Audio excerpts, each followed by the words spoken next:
Louise. Thank It's an honor to have you here for the premiere episode of AI After Work. I'm so honored to be here. Thank you. We were really scared you wouldn't really make it here tonight because we just heard from you like 30 minutes before the recording, but you had a bit of a stressful day, right? Yeah, I did. And I noticed that I haven't responded to you, that I'm coming.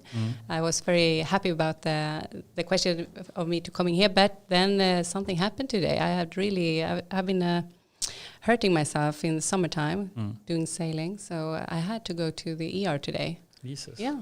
So, but what happened? How did you hurt yourself? I was out sailing with my kids, and we had a bit of a struggle with the sails. So I had to make them go out the boat, and then when I was kicking it was a really small boat, kicking off from the place where I've left them, I slipped and I landed on my fingertips. Oh, ouch. Yeah, and I was like, ouch. So you hurt your fingers, basically? Yes. And that sounds super scary for like a computer nerd like me. You know, if you can't use your fingers, you basically can't do anything. Yeah, and for a sailing nerd as me, it's a really big problem. Yeah. And thanks for the last time, in the AI Agenda meeting recently and the offentliga rummet and everything. I must say I'm really impressed with all the comments you make and the statement you make. It's always very articulate and well thought out, it sounds. So I'm really glad to have you here, and especially with your background as well. And perhaps we should quickly just introduce what this is with the AI After Work and who we are, and then we get back to you and have a bit of a deeper description of your background and who you are.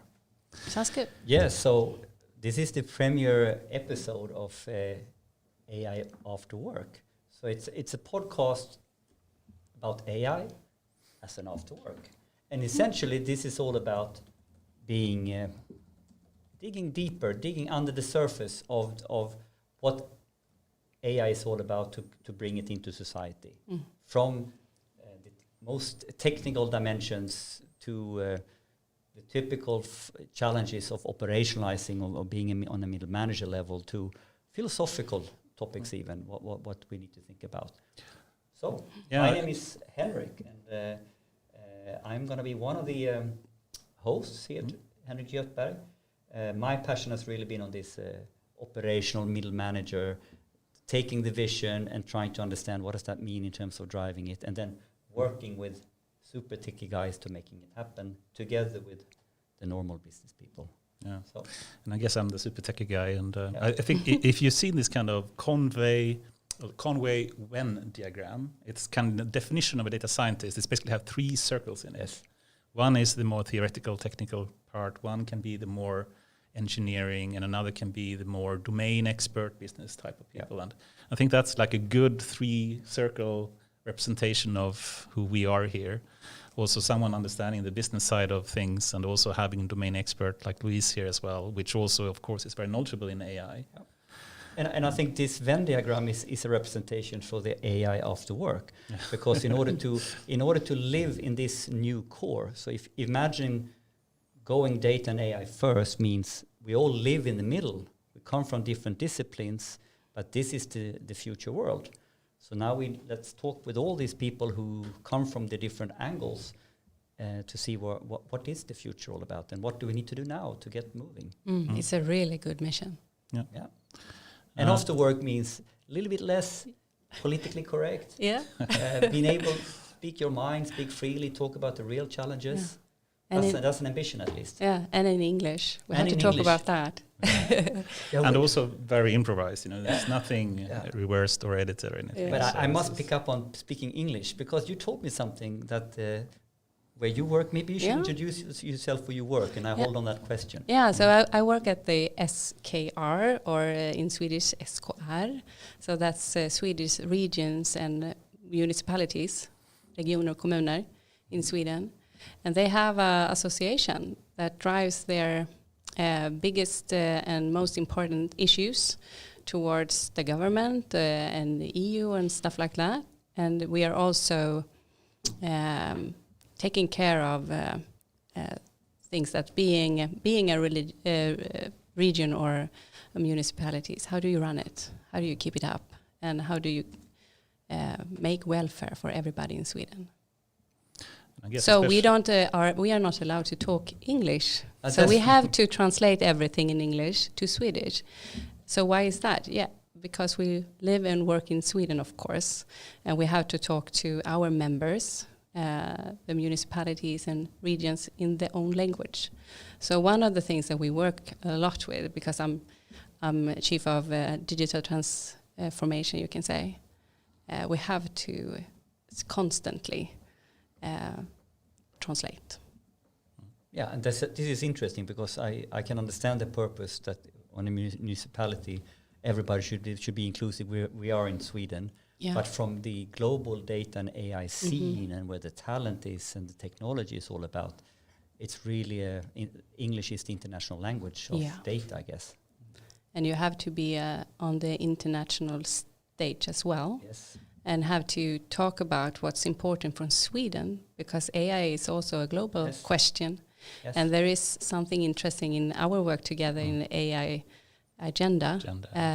That's about to tell the story about how Sweden are going to work with AI. I'm looking forward to speaking more about that. It's, I think, a very important initiative. I'm glad that we are doing that in Sweden. Yeah, but I'm just with the language. I'm so happy that you said that you will help me if I'm struggling with the words, because that's basically it. Yeah. I'm not talking English so much, so thank you for that. Of course.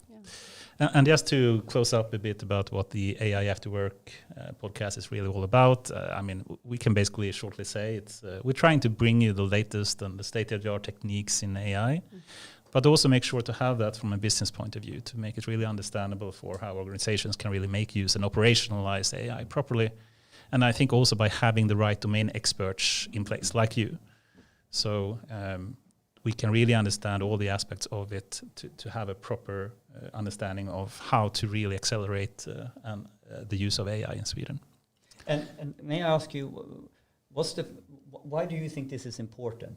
Or why do we decide to invest time in this? So just to give a very brief background about myself, I've been working with AI and doing research in AI for like 20 years and did a PhD in Linköping a long time back and been working at a number of companies like Spotify and now Paltaring and heading up a research group there. But what we can really see when working with AI for that long is that most people have a really strange understanding of what AI is. They usually have the view that media portrays, which is the Matrix and the Terminators, and the strange view that AI is about killer robots when it's really not. And something we really try to bring on, and I'm sure we will speak more about, is really using AI together with humans. And that's really how we maximize the benefits of AI. So that's why I think it's really important to have this kind of podcasts, trying to, in an easy to understand and informal way, just share knowledge and have fun talking about AI, so people have the proper understanding of all the huge possibilities with AI, but also have that in a proper, realistic way. So I think that's... Yeah, and my 2 cents why I decide now let's invest some time hosting this on our spare time is that I've been coming from...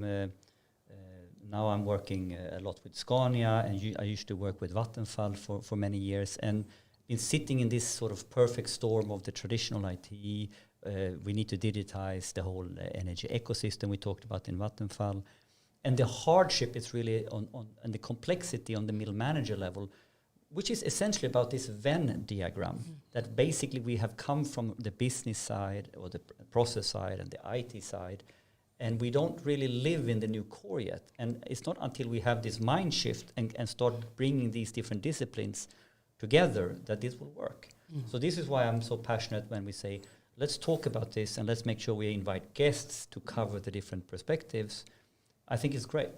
So I'm really passionate. And we were thinking quite a bit, who should be our inaugural guest. Yes. And we actually had Louise in the top of the list, and you were the first that we actually asked to come here. So happy for that. Yeah. So that was, so who's number 2, number 3, number 4 if Louise doesn't want to cannot make it? And then you spared us that. Yeah. That's fantastic. We're really grateful. Just to give a bit of my view of, I've known you for some time, and we've been meeting at different AI events. But as a very techie person myself, I still have a huge interest in understanding the human mind, the psychology, like the social aspects of how to really use AI. And also have a strong interest in religion and theology, and that is a very fascinating background that you have as well. So with that, perhaps you can very briefly try to describe a bit about your background and who Louise Callenberg is. Yeah, and that's a big question. So thank you for that one. We know sailor. Yeah, you know the sailor one. It's how I want to interpret myself. No, it's a. I think always when giving a question like that, it's a hard question to answer because it's in this context. Who am I? But my background as in theology and in psychology, it's basically because I was studying to become a priest. Really? And why that? You can ask, because before that I was working at Primraf, a refinery in Sweden, and with making the operations work basically, and that was my first meeting with business and how to make money and how to efficient workflow and stuff like that. And I was like, something is missing. And I realized that I wanted to work with what's matter to people. So I started to basically look at the university courses and what could probably make me find that course. So it was Religion A. So I started that with that study, and it struck me the first week that this was the most interesting thing I've met. And what I met was you're asking what humans like us, how we interpret our life and how we do it in context with others, and how much culture basically culture and the society around us are maybe forcing us to make some innovations or act in a way, but we think we are free. So what's the responsibility in that, and questions like that. So it made me very interested in how we work in the society, but also with a religious theme here, because I also was thinking about how can I work with people and meet them in different stage in life. So priest seems like an option. So I started studying to ministry as well. And in Sweden you have that, you have to be a academic theology course, and you have to have the church stuff. But then I realized in church you can't innovate. It's really hard. It's sad, but it's a bit sad, but there are reasons for that as well. And I know myself as a change person. I have a big passion about change. Innovation and change is something dear. And I think that you always can ask yourself, how do you work with people and make a better place? You know. So I started to question my choice working in church, and where can I use this platform? So I find leadership. So leadership, yeah. That's my background, you can say. And how did you come to where you are today? So from studying theology and wanted to become a priest. I have a sister working as a priest, so I have also followed her work, and it's a fantastic work. Of course, you meet people in different stage of life, and you have on work time the opportunity to talk about philosophy and what really means to things. Actually, I was pregnant and could use some money. So there was a job, and I have like 1 year left, open for to become like a secretary general for a scout movement. So that's where I started to practice leadership in an NGO organization. And then I have worked with several of them. And so I have my background in the industry that I really saw what automation and data and how to optimize and then the theological stuff with what's the purpose of everything and how do you work with the human mind and our relation to the other world, so the world around us. So I mean, really interesting coming, from a religious, track into leadership, and I know you have a number of awards, like you being nominated for like the Framtidens chef, the chef of the future, so to speak. That's true. And you had something called like the Chief Happiness Officer space. Yeah. What's that? That's my own blog that I'm where I have my thought about leadership and how you drive change. And my motivation for that is I think that if you have happy people working in your workspace, you can achieve everything, basically. That sounds like a great goal, doesn't it? And but it's kind of hard because we humans are different, and you have to have some techniques to make it happen. And then I'm sharing just my ideas about that. And I did that because I have 2 blogs actually since like 17 years ago. I started my first one. 17 years? Yeah, it's a long time. Did blogs exist? No, sorry. You called it something else? I did. It was email. Yeah, no. But so I have always writing about how it is to become a mother, or how to raise kids, or how to just live. But when I started to write about work issues, I noticed they didn't really match, because my more existential pieces were not really that what do you call it, genre? Genre, yeah. Try that. Yeah, so I was like, okay, I have to your cup of tea. Yeah, so I have to make it more and I don't know you, so I'm so curious how you met, but also how is your view into the whole AI scene, because you're quite connected now in several of these different very important initiatives. So how did you guys meet, and how did you come into this scene? Yeah. I don't remember the first time actually. Was it the AI agenda work, or was it was AI innovation, I think, wasn't it? Yeah, probably. Yeah, that was the first. Or did they start at the same time? Well, there are a lot of initiatives, so you can say. So for the viewers who might not know, so what do you do in the AI scene? So we can connect the audience. So for me, I think it's important to try to do what you can to just deliver and explain the meaning of AI and see what you can do to help drive AI. And there are a number of national initiatives and European initiatives to try to do that.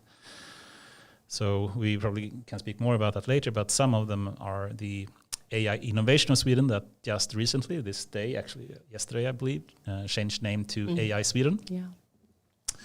And we also have the other initiative called AI Agenda. We have the Offentliga Rummet and things like that to speak about. But perhaps, Louise, what's your view of AI Sweden, as it's now called? I love that initiative. I think it's so important that we gather all the regions in Sweden and the municipalities around that question. How can we use AI to make a better Sweden? Yeah, exactly. We can say.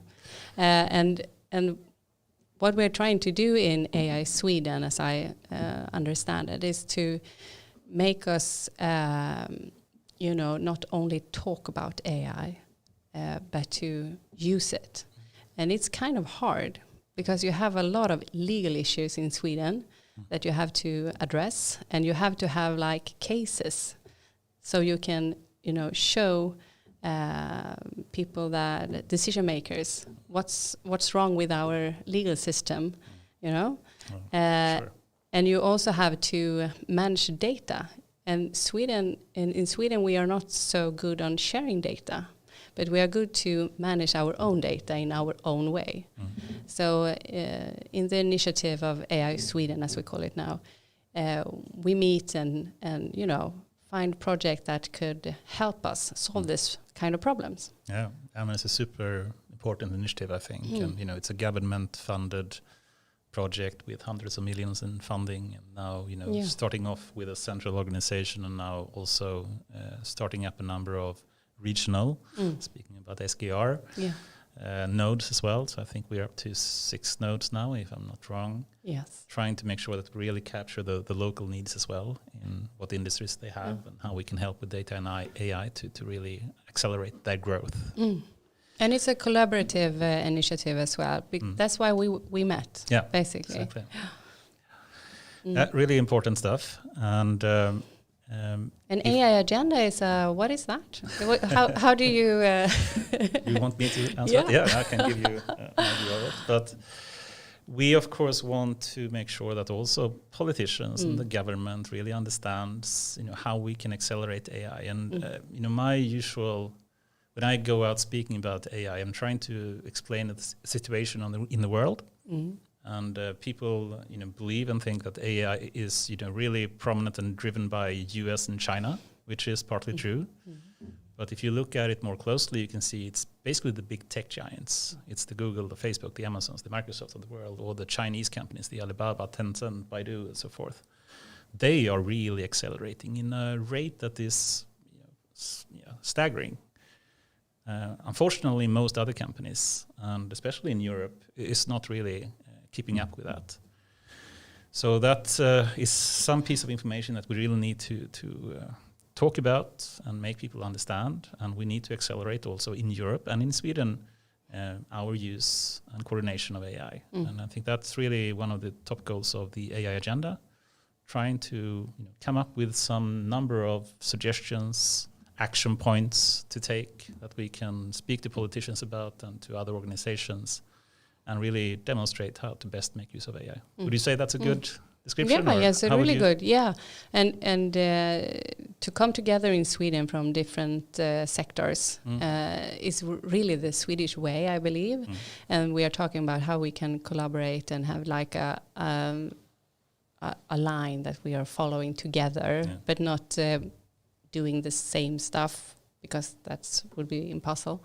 But I think that the AI agenda is also interesting to lay beside the initiative of AI innovation or AI Sweden, because AI agenda is trying to make the collaborative talk, that we have.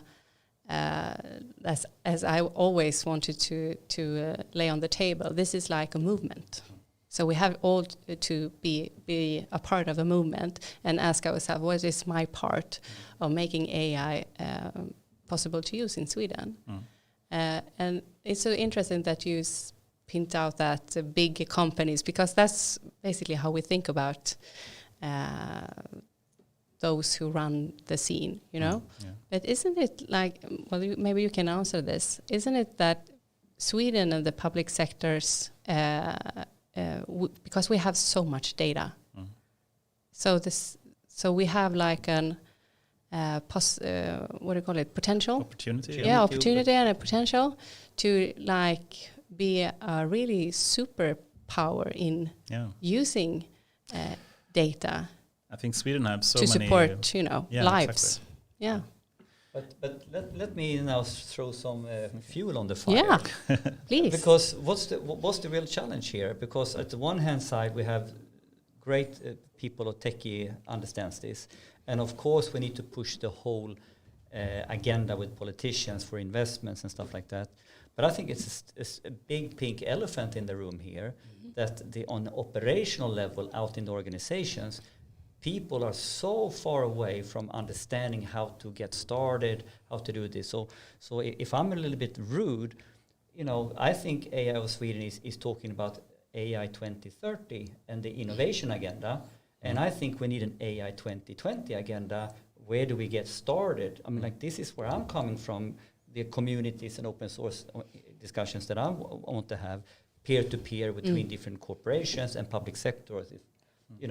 How do you do it? And if I'm now throwing the fire to the public sector, I see a lot of talk on what AI is all about and all this. And at the same time, as you're highlighting, a couple of companies are they have left the industrialization curve and going into the data and AI first curve, and they are truly accelerating, but we haven't even done the pivot to start innovating as pioneers on the first curve. So that was my throwing some fire. That's here. the truth, I believe. Yeah, let's talk the truth. Yeah, you told it. No, you're so right. And isn't it about competence? Yes. And how can we make managers understand what's AI is and data, how you use it, and how do you start. So we asked that question for 1.5 years ago together with Caroline Andersson at Governo. So we started to together with KTH at the time to find out AI course for chiefs and decision makers. And not that AI element, because that's a really good course as well, but that's really Elements for of the AI, nerds. Yeah, elements of AI, yeah. If you want to know basic about the technology. But we wanted to have a course that's more light in a way, but that's get you started.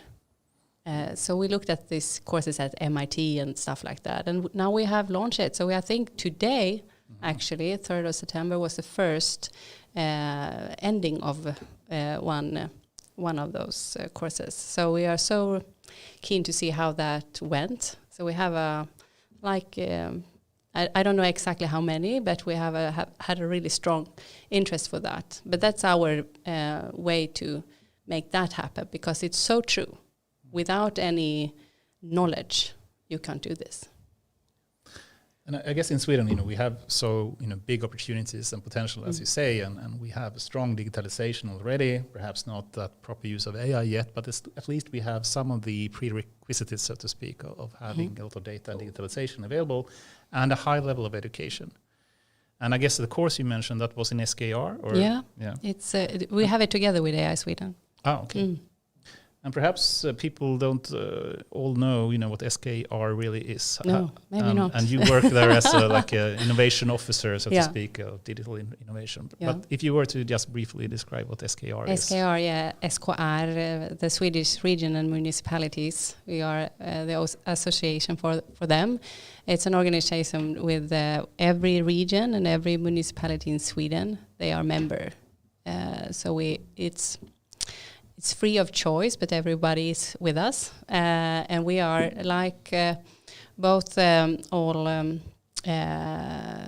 we are an association with, I don't know the English word, but kollektivavtal, arbetsgivarperspektiv. That's a hard one to translate. But so we are helping the municipalities and regions to run the business, you can say. And also to be a part in the Swedish model when you talk about salaries and what's the legal stuff in being a employed person and an employee organization, of course. And we are also an organization that take all our regions and municipalities questions that we want to have change in Sweden to be able to give welfare to everybody in Sweden and talk to the government, basically. So in my area, it's the question about digitalization. And what is your responsibility and main focus areas, you would say, in SKR? Well, it's digital renewance, we call it, and development. And we have both the question about how to use AI and data analysts and stuff like that, but also to give out reports and we have a strategy in Sweden in SKR that we call Utveckling in digital tid. That's giving us a strategy for how to make it work in Sweden in leadership and organizations questions, legal question, architecture questions, infrastructure questions, and also the service. And we also ask people in Sweden how they respond to the digital service that we lend out to them, and also how employees react to digitalization. So we are kind of a analysis. And then, given your background, about driving change and transformation, and especially in these Corona times, I guess, and you also have to handle all the healthcare issues and how to transform that part of the society that we do have. And as Henrik said, why don't we have this already? Why are we so far behind perhaps some of the tech companies, and why is it not happening in SKR? What would you say the main bottlenecks in SKR are to be able to make use of data and AI to a greater extent? Yeah, it's perhaps a question about how our municipalities and region work. That's one question. And then another question is how we as an organization use it, data and AI.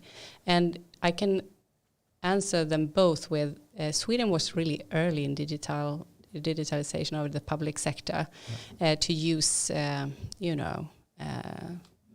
just databases and stuff like that. Journal systems. We were really good on that innovation as well. And like personnummer, social security number, it's a Swedish innovation. So we have been really good at stuff like that. But now, technology want to connect sources, info sources like that, and we don't have legal support for that. Because the legal system that we have, or the laws that we have in Sweden, they really support like digitalization in the 90s and stuff like that. So now when the technology is going faster, we have to change the system and have new laws.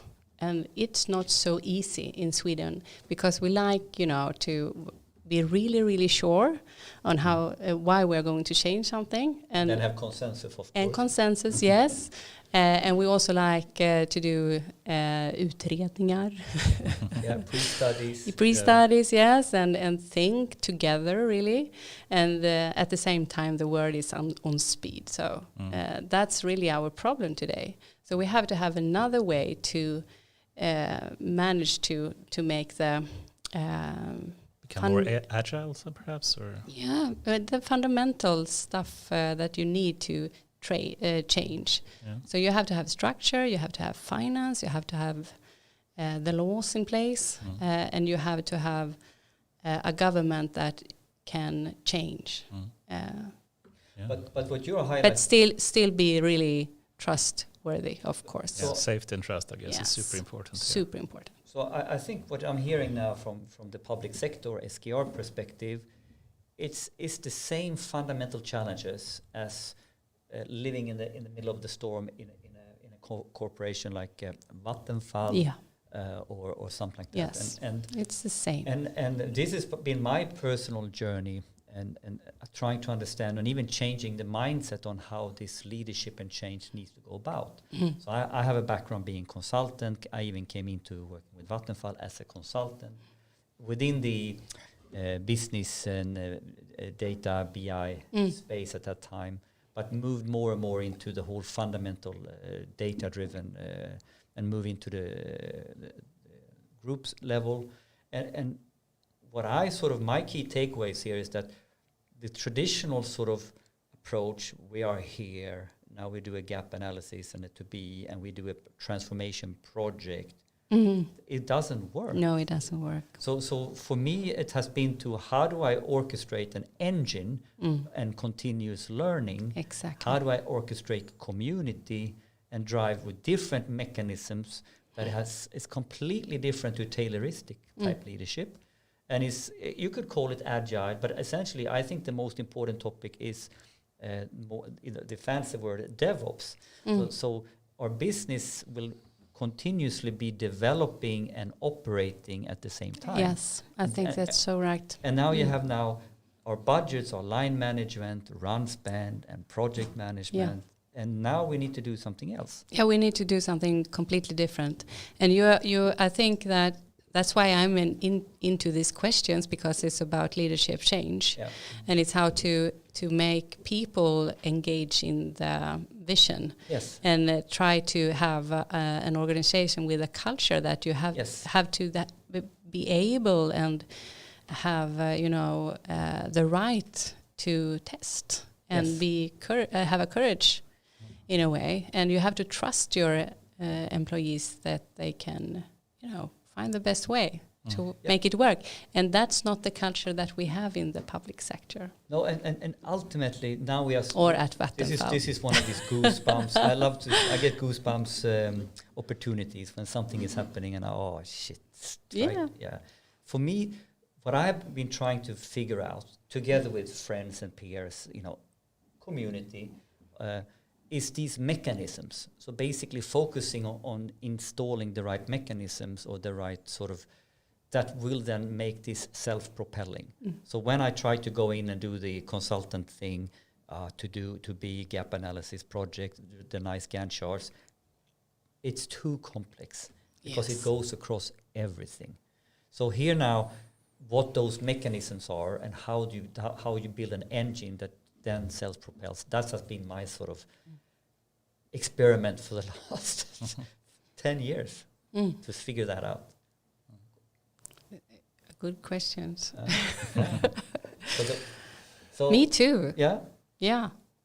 Well, if we solve this here now, that would be let's really solve nice. it. But I guess that's a bit tough. But today we had all my work group put together with my colleague. We were actually talking about how do we take our way of working, because we are going agile in our way, and we have worked so hard with that, and it's kind of hard with we don't make any software. We make words, only words. But you make software in the beginning now because that's an essential part of public service, how you serve. Yeah, of course. But in SKR we just work with we have an opinion. Okay, you mean from the SKR perspective? Yeah, from the SKR perspective, yes.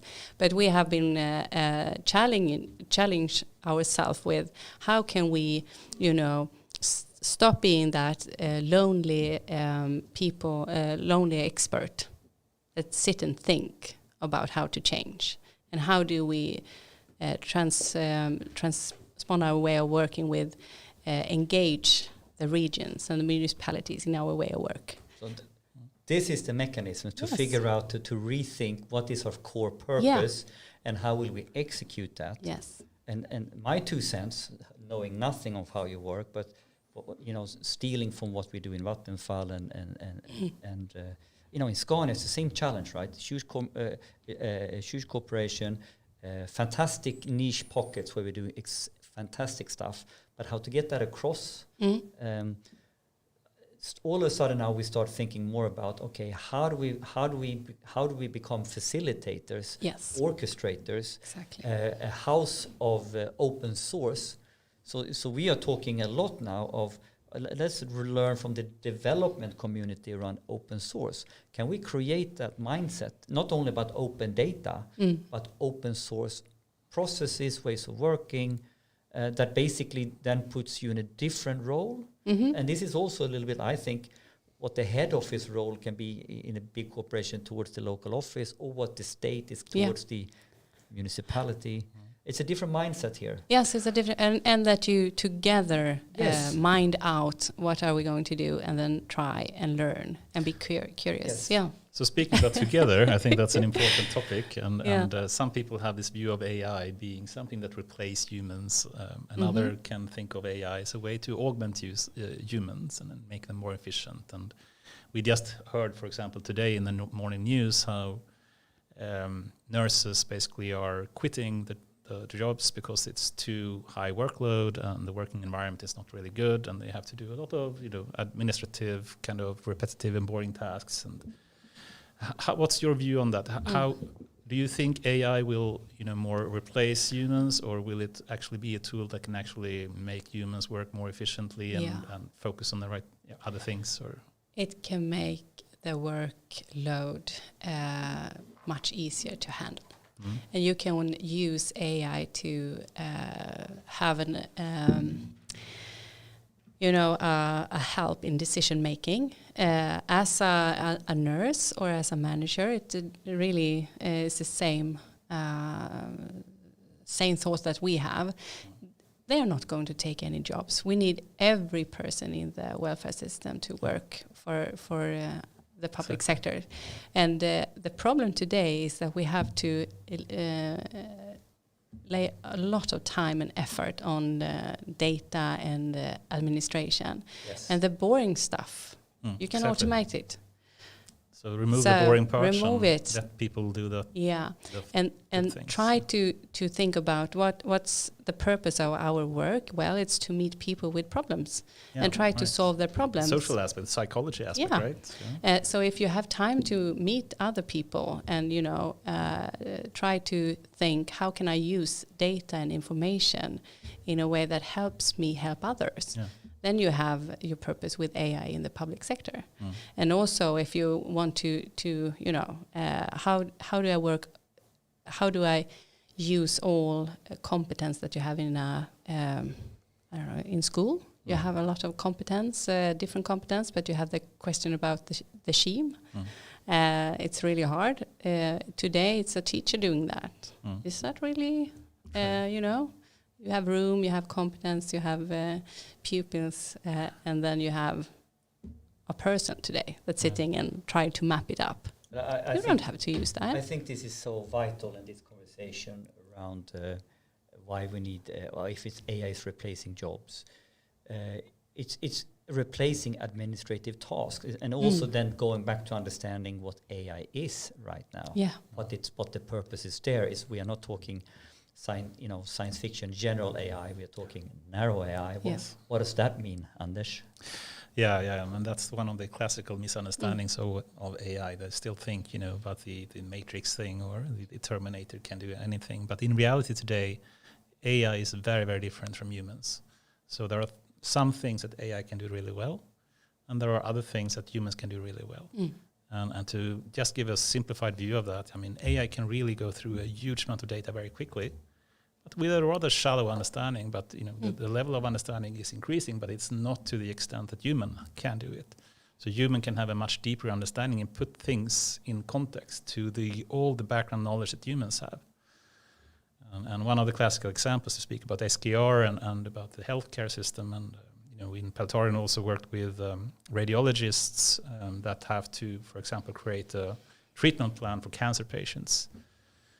They can spend time going through hundreds of CAT scan images or MRI images, but in reality, an AI can do that so much more efficiently. Going through images is something that AI can do really well today.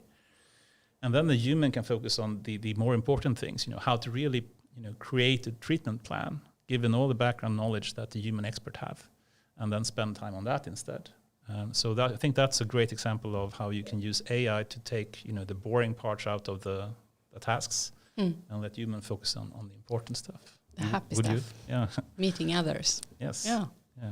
I totally understand what you're after, and it's so important to have that. What's the use of AI in public sector? Not think about like it's a super robot. But do we put now when we say AI? We love to put hyped words and labels on everything, because ultimately here, aren't we simply talking about different things to take away optimizing decisions or optimizing workflows, taking away administrative burden, where technology is actually better at doing that part. And in reality, who signed up to be a doctor? Who signed up to be a teacher? Who signed up to even to be a municipality worker to flip papers compared to sort of help society, help a patient, or teach kids? So I think it's back to basics that AI will help. And I think also here, I think there needs to be some sort of AI, but also understand it from the different perspectives of automation, et cetera, et cetera. And you also ask an important question: who is going to use it and benefit of it? So that's really important to have when you're talking about AI, because of course there are going to be those who find a cool thing that you can use AI for that's not supporting that purpose.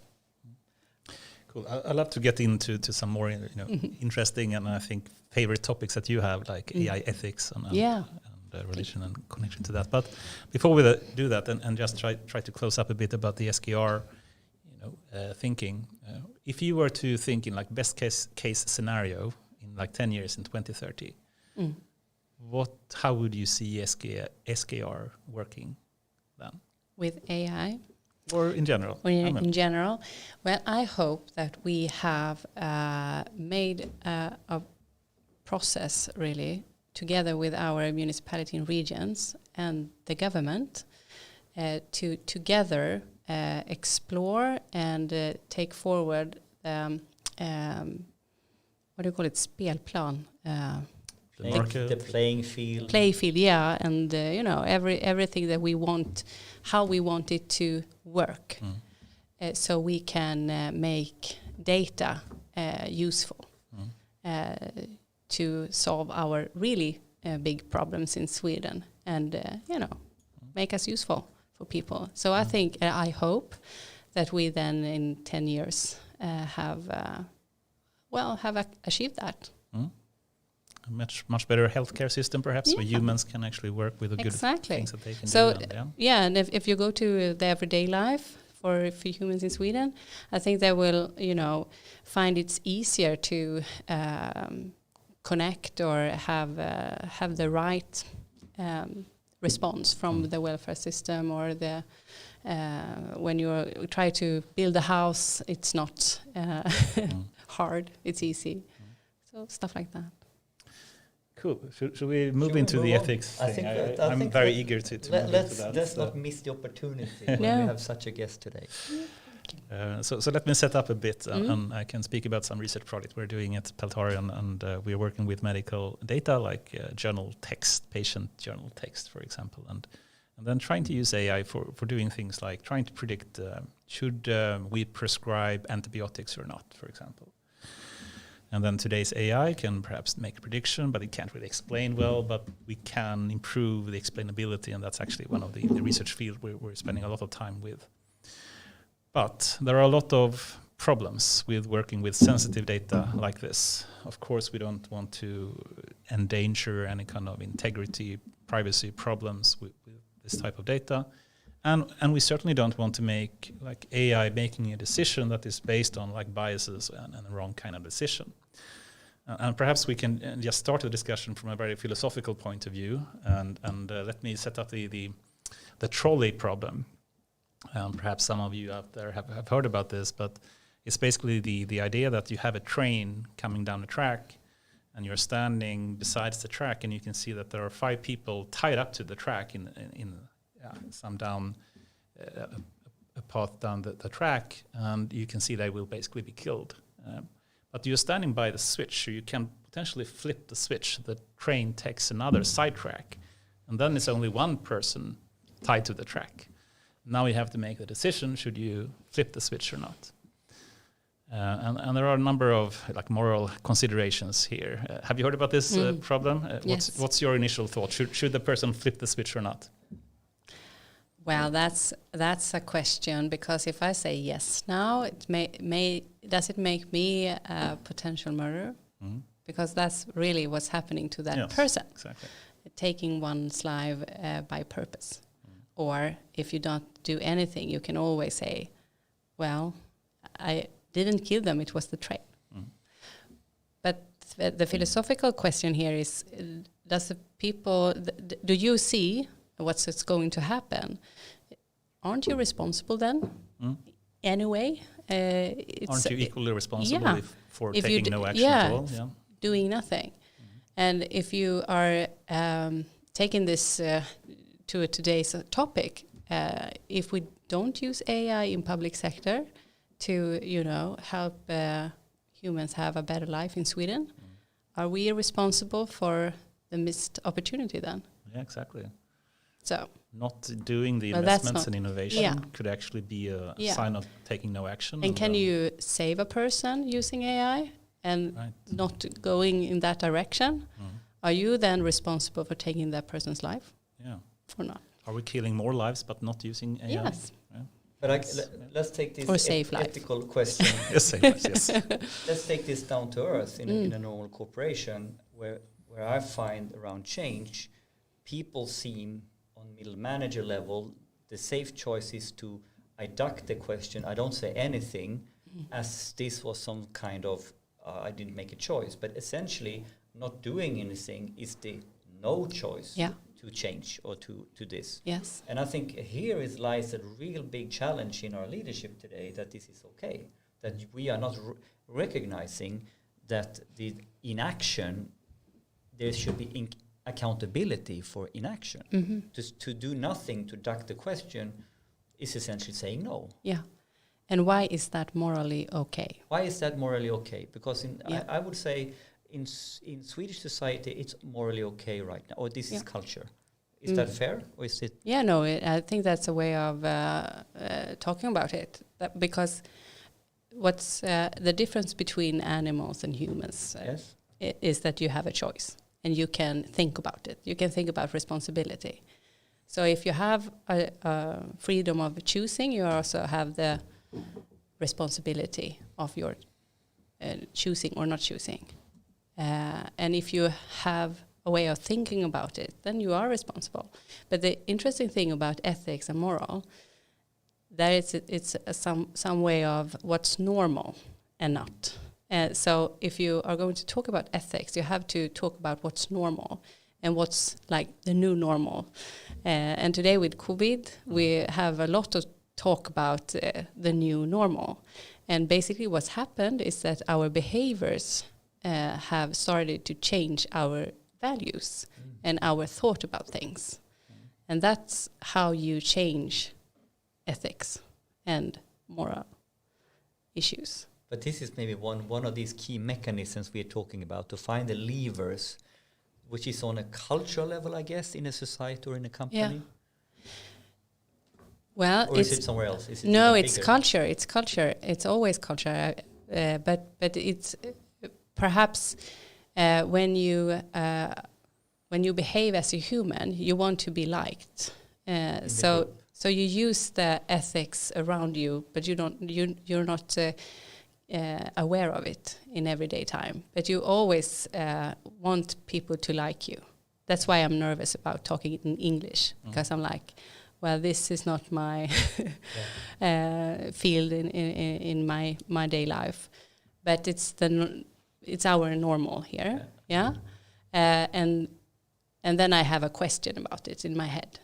But if I would talk to Swedish to you, then you would think I was strange in this setting, right? Changing the normal. Because it was our deal, or in some way. So ethics is quite closely related to the cultural values or norms in whatever group or society you're in. And they're, of course, maybe a little bit different than in different parts of the world, of course. Of course. And then if you talk about the new normal using data, so if we take it to that level, what happens when we create a way of work with data and AI and start to work in a different way because we have help with AI systems or something like that? What happens then to our thoughts about our work? And what happens with those who doesn't use AI in their work? Are we going to have a value shift then? And how is our, how are we going to see how we use time? That's also a philosophical question that you discuss a lot when you are talking about ethics. Who are doing it? What time mean? And who is above who? Stuff like that. And speaking more about data usage and perhaps thinking more about like different age groups.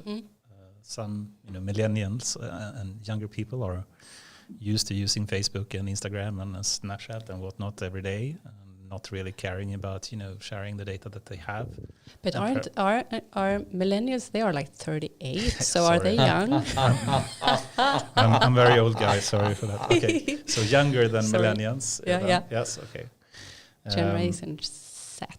Are we up to Yeah, set no? now? Are we set now? Generation X. Yeah, so sorry. But how do you see that happening in the future? Do you think there is like an inflation, so to speak, in privacy and data safety, that it will be more a norm in the society, that data is everywhere and shared with everyone, and that's acceptable? Or do you think it will actually have increased regulation going forward, so it actually will be more of a data ownership going forward? Or how do you see the future there? I think it's we can go both way, and it's a very hard question because we have talked about it a lot at work. Are we seeing more regulations and privacy settings like that? But still, we as Swedes, we are really used to sharing data, and we don't know it. We just do it. It's like once again, personnumret. I can say it to you and to everybody, and you can probably find it on the internet if you search deep. But we also have that question that we don't want anyone to know my privacy. So it's a hard question. I think we have to talk about what we want, how we want to use our personal data, and have a discussion on where we draw the lines, because you're also. You need to have integrity of yourself. So the question is where does it stop? So where is the line then? So let's draw up some examples. So we have in China, for example, the police using these kind of Google Glass things, and they have facial recognition, and they can just identify people, and they have this kind of wall of shame, if you heard about them. Gamification of social control. Yeah, and you social can point credit out scores and people, whatnot. So many things. And basically, if you cross like a cross-section over the street and jaywalk, they can automatically identify you, and you put it up on a wall of shame, and you can even automatically. But is it true? Like you have your fine. You have your personal avatar in terms of social or society index, and that actually can make you get jobs or lose jobs, or is that true? But let me make a point here, because we have one extreme use of data and AI in for example some parts of China, and some of it is a bit inflated by media, I must say. I must defend also some of the Western press and the Chinese press, to make sure that we have an objective view of this. And even to give an example, even in Sweden we had facial recognition in this kind of gymnasieskola in Sollefteå. Yes, we know. And they got fined, with GDPR because they broke the regulation at that point. But we tried as well to use facial recognition and identify people like that. So perhaps we shouldn't, brag too much about ourselves. We should be careful. So do you think this is, this is across the line right now, at least for us in Western or in Europe and Sweden? Do you think it will continue to be that, or do you think it will be a normal day activity that cameras in schools will identify this is a drug dealer, it's not really a student in the school, and that will be something that alerts security or something if they come into the school area? I should go back to the value question again then, and ask why it's normal in China to do that, because they also accept it. And we in Sweden, we can ask the question, do they have a choice? But I think I believe this, there are people in China that likes the way they have their society. And that's a hard question for us, because we don't want that kind of society. Right. That's why we have this democracy and question about how do we want to live our lives. But with that said, GDPR is a problem when we want to use the new technology as face recognition, as in that school that you are mentioning. And what we want to do in Sweden is that we are allowed to try out that kind of technology, and then look at our laws and regulations system and see how can we make this okay in a Swedish way. Right. That prevent us to have that wall of shame, because we don't like that in our society yet. I hope never, if you ask me. But if you want to talk to ethics, you have to be like, you don't have any own ideas. Yeah, if you have to have a public shaming is probably not a good thing. Yeah, right? Probably not, because there's a problem with that anyway. So the question in Sweden is how can we explore these new technologies and try to find our way in this, and we have to be very we have to take this work that we have to use personal data about you in our social systems and the public sector in a way that makes you still believe in our democracy. Right. So the question is at hand is if you don't use it and transform the public sector in a way that the voters like, then perhaps you will have another story. So, but it's several difficult questions here. It's the sort of the catch-22. Can we need to try and experiment to move this forward, but the law doesn't allow us, and GDPR is a good example here, where it's sort of, we also, I think, needs to get the rätta prejudikaten, the case Precedent. law happening, the precedents, because right now it's the sandboxes. Right now I'm actually exploring exactly these topics right now, and we are talking about, can we do a sandbox so we can try this out? And actually, no, you can't. And we have this internal discussion in organizations. Why can't you have sandboxes in your business? They referring our privacy officers referring to GDPR. Yeah. So this now becomes I have now seen several different interpretations, the letter of the law towards looking at sort of, is this within the purpose of the data? Yeah. So and where I now seen several different organizations really different in interpretation on this, which is a problem, right? Yeah. Because right now we need to be able to explore and understand what data we have. Yes, but you can't do that without stating what you should use it for. Catch-22. Okay, then I can put up an hypothesis, and then so all of a sudden we end up in this conversation like very traditional old school waterfall project management, that I need to do a requirement specification even to get started for back in utredningar and pre-studies for 6 months, even to understand something that it would take me 2 weeks to understand if something is feasible or not. Yeah. So this is a real challenge now, that we need this case law, I think, as a way to get out of the hole. Totally agree.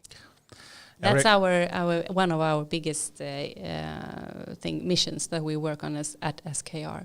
Yeah. To make that possible, we have to have sandboxes in public sector and in the industry as well. Of course, we need to have sandboxes. It's the only way. And of course, what becomes a little bit frustrating when you're doing this on a very operational level is that this is going on around you all over the place in your own organization, but it's done in a different way, right? And then now we're trying to do it industrialized. We're trying to do the right thing. I'm actually trying to work correctly, compliantly, and it's sort of, then you get stuck. And at the same time, so what I'm saying is we are filtering mosquitoes and sleeping through elephants through the window. Yeah. But if you were to make the GDPR all over again, what would you do? That's an awesome question. I wish we could really. I mean, regulation it's another is after work, perhaps. And I'd love to also move into perhaps a related topic then, and one of my favorite topics, which is Elon Musk and his view on AI, and it's kind of interesting, especially when it talks about regulation. Yeah, and you really love Elon Musk. Yeah, I do actually. It's a love story. Okay, so the framing, I do the framing when we need to talk to Elon Musk. If we were, how were you saying it? If we compare Leonardo da Vinci in his time versus Elon Musk in this time, you said it. I'm sorry, own up to it now, man. Are they on the same level?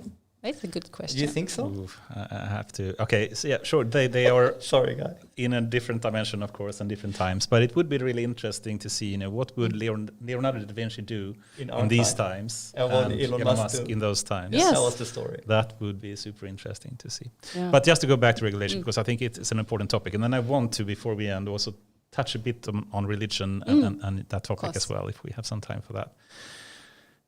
But regulation, to say, it can be done poorly, and it can be done in a good way. and done poorly can mean it's not enough regulation or it's too much regulation, right? I hope you agree so far. Yeah.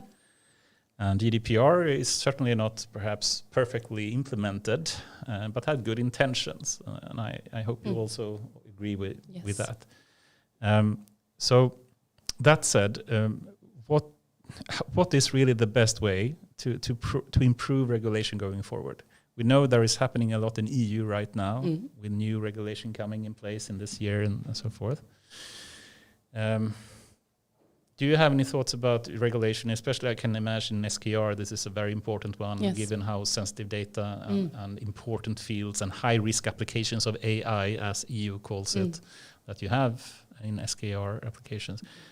How should we improve regulation to make SKR more efficient in 10 years? Yeah, we have to answer the question what we mean by that. So when you say it's a high risk, what do we mean by high risk?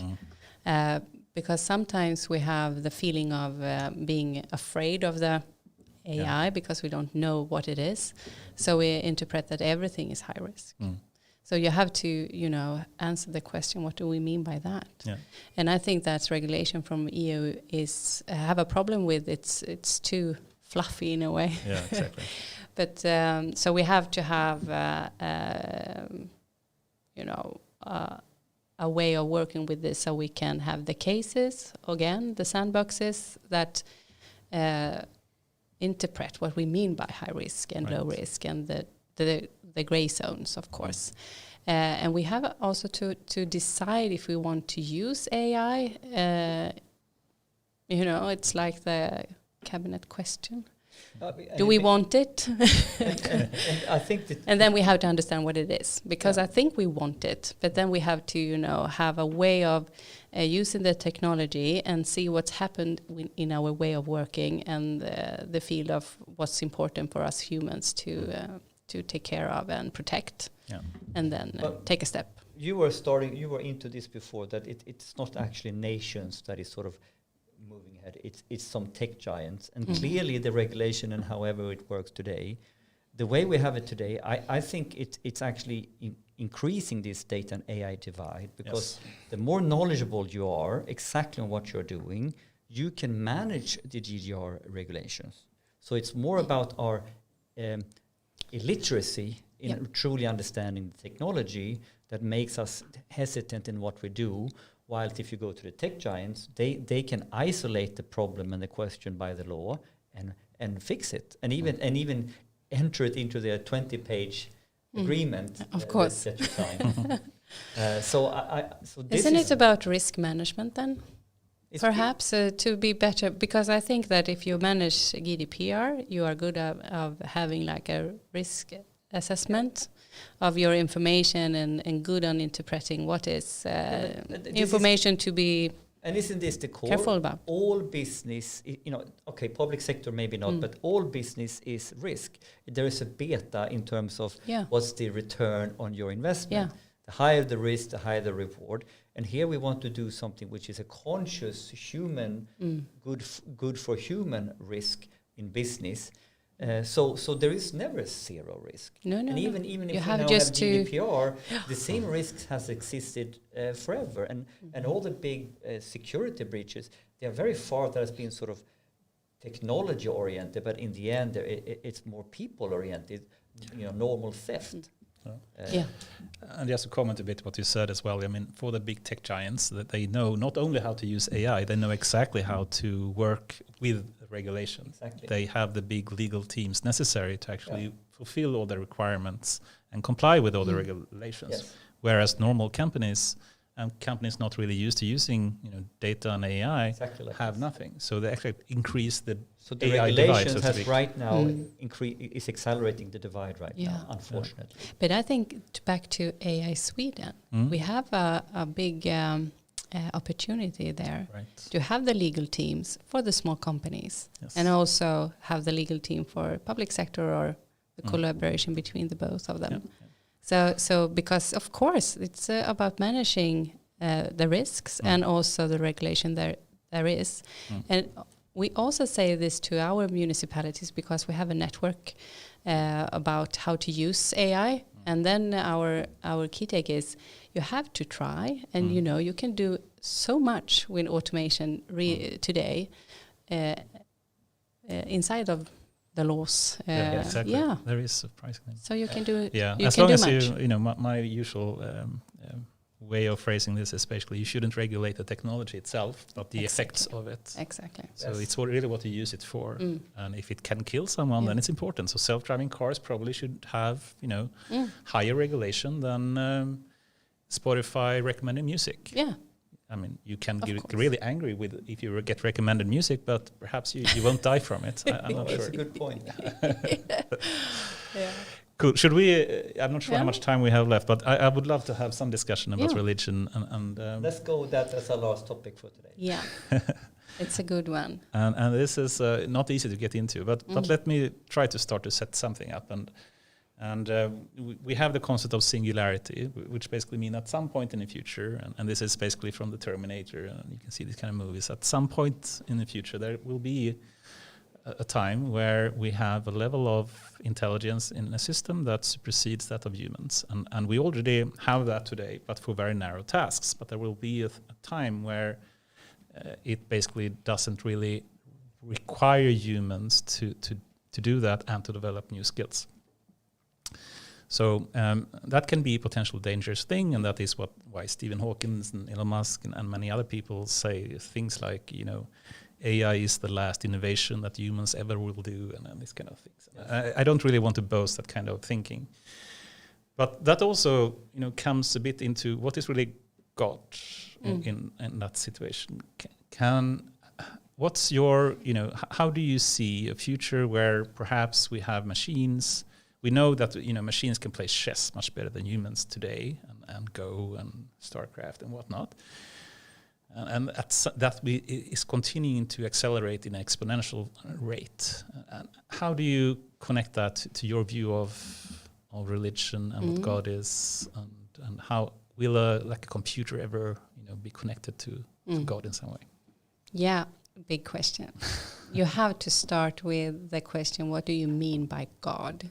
Is it a God with a big G or a small g? Yeah. Is it like something that we relate to as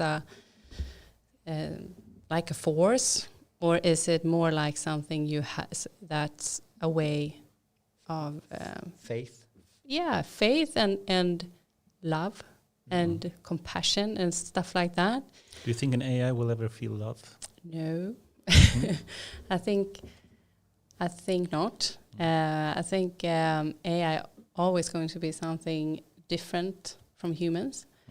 That's my thought. I don't know. I can be wrong, of course. But I think you have to have that question first. What do you mean by God? And if you mean, as I think about it, that God is like a force of good things and a force of what makes people love each other and not kill each other, or feel happy, or have a meaning. And then if we go back to the question, what happens if the machines take over our way of innovate, because they do it anyway, and they are so fast, blah, blah, blah. Can you compare it to something that already has happened in the history of men? Have we ever been through a similar change? Perhaps we have. Yeah. What are you thinking about? Perhaps when we were introducing books in the medieval. Right. Then we have like a very interesting scriptures about now it's the end of human, and now we're going to stop talking to each other. And you can also see that they wanted to regulate how many hours you were supposed to read, and that information overload was a problem. You thought, if you had one book to read. And today we can laugh about that. So my point is, I think that being a human, you will always be curious, because that's what humans is. And you will always have the choice of love or hate, to destroy or create. And if we have more time, if the robots or a machine are doing our stuff, what would we do? Love or hate? Love or hate. Yeah. So the question is, how can God, if we think that God is the creation or the way that we create, can God kill himself or itself by us human not relate to that force of love or hate?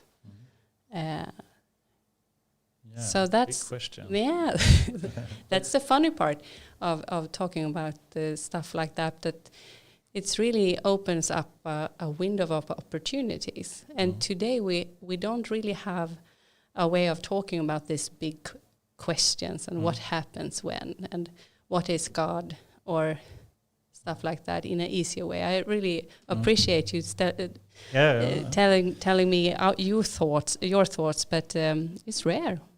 It is. Very good question. I think something in between the line. What I'm thinking is, isn't this been a constant evolution of from medieval times? What is God? You know, what is the higher being? How do we view God and Christianity and stuff like this in the medieval times, etc., etc. So, isn't this also as part of the human evolution so far that are always having faith in something or believing in something is there, but it has evolved over time. And maybe we don't see it, but you clearly see it when we look at the different centuries or the medieval times. So probably there will be a notion of God or faith and all this, but it probably takes new forms that it is hard for us to define now. Like in the medieval times, they wouldn't be able to define like we do today. No, that's true. And that's also important to set it in different contexts. Yes. And throughout the world, you have also a different way of looking at religious questions. And, you know, you have something in the USA that's called the civil religion. And it's like when Barack Obama says, God bless you all. And it's nothing wrong with that or even strange. It's a way of thinking, and you relate to it, and you don't ask, which church should you bless me now? No, but in Swedish that would be really awkward. We don't have this language. In my workplace, my colleagues they're used to me having like religious jokes or something like that, or saying bless you all in some way, and they are like moving around and think it's a bit awkward, of course, but I think it's kind of fun. I actually have a lot of questions. So I would love to have more time to discuss about this. I think it's so important thing to do, but I think the time is also a bit running up. So I'd like to start to close up a bit, and let me start the elements of AI. That's a course available for free for anyone, right? Elements of AI free for everyone, and the course that SKR and AI Sweden and Governo has is AI for leaders and officers in. And they can find it in AI.se or at SKR. And SKR, and it's not for free, but it's a small fee. Yeah. Okay. Awesome. And we use that to develop new courses, of course. Awesome. Yeah. Awesome. So what's happening in your life coming months and years? Do you have any? Oh, big! Thoughts? Yeah, I have big plans. I'm going to sail around Gotland in the summertime. Yeah, right. No, I think it's really important to have hobbies and enjoy life. You have just one. So I hope I will do that, and I hope I can continue to give to the society in any way, in some way. Yeah. Cool. Yeah. Such awesome to have you here today and speaking to you. If you were to recommend someone that you would like to have as a guest here, who would you recommend? Oh, I love Jeanette Nilsson, who has helped us with the AI agenda.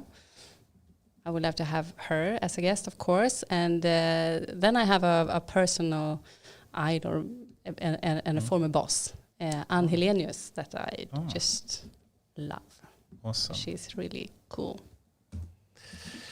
That sounds great. So I think with that, Henrik, we should. I think it's time to round it off. Yes. And thanks for coming and being part of this premiere show. Yeah, it was really fun. Thank you so much for having me. Yeah. Thank you, and I hope we can continue the religious discussion at some point, Yes, informally we are. or on or off camera, so to speak. That would be really fun, I think.